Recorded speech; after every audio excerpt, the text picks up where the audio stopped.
Hello guys, ito na yung second breeding natin sa ating inahin, yung nabili natin kay B-Boy Enriquez.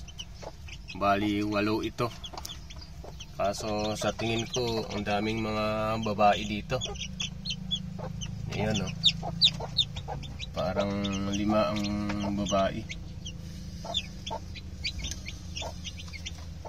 Ayan, bali 2 days na sila ngayon.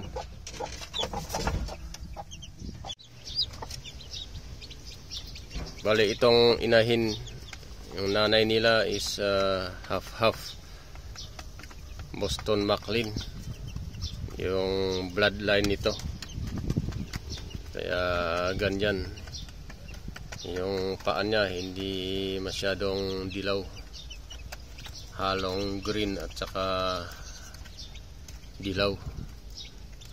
Half-half kasi yung bloodline niya.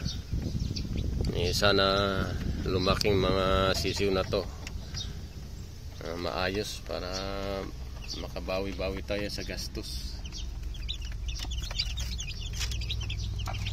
Magastos talaga guys mag-alaga, pero pason natin to, kaya kailangan gastusan din para hindi magkasakit yung mga manok.